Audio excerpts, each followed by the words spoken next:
জলবায়ু পরিবর্তনের ইস্যুতে সরকার ও বিরোধী দল ঐক্যবদ্ধ বলে মন্তব্য করেছেন জাতীয় সংসদের স্পিকার অ্যাডভোকেট আব্দুল হামিদ। উন্নত বিশ্ব থেকে ক্ষতিপূরণ আদায়ের সংগ্রামে সরকার ও বিরোধী দলকে ভবিষ্যতেও কার্যকর ভূমিকা রাখার আহ্বান জানান তিনি।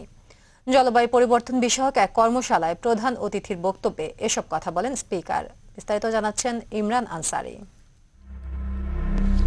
আইপিপিসির রিপোর্ট ও বিভিন্ন গবেষণায় এটা স্পষ্ট যে জলবায়ু পরিবর্তনের ক্ষতিকর প্রভাবের ক্ষেত্রে সবচেয়ে ঝুঁকিপূর্ণ একটি দেশ বাংলাদেশ। উন্নত বিশ্বের নিঃসরিত গ্যাস বাংলাদেশে কি ভয়াবহ দুর্যোগ সৃষ্টি করতে পারে তার জ্বলন্ত উদাহরণ সিডর ও আইলা। তাই বৈশ্বিক আলোচনায় বাংলাদেশের অবস্থান জোরালোভাবে তুলে ধরতে সংসদ সদস্যদের নিয়ে আইইউসিএন এ কর্মশালার আয়োজন করে।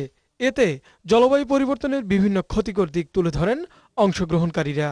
যে চোখ দেওয়াল দেওয়া যাও না, পৃথিবীর যে কোনো প্রান্ত থেকে নিঃসৃত গ্যাস অপর প্রান্তের মানুষকে ক্ষতিগ্রস্ত করে, এই বাঁধের উপরে ভরসা করা চলবে না। এই বাঁধগুলি প্রশস্ত করতে হবে।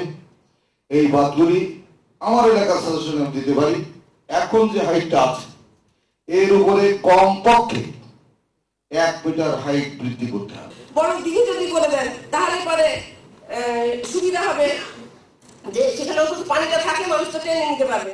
অনুষ্ঠানে স্পিকার দাবি করেন জলবায়ু পরিবর্তনের ইস্যুতে সরকার ও বিরোধী দল ঐক্যবদ্ধ।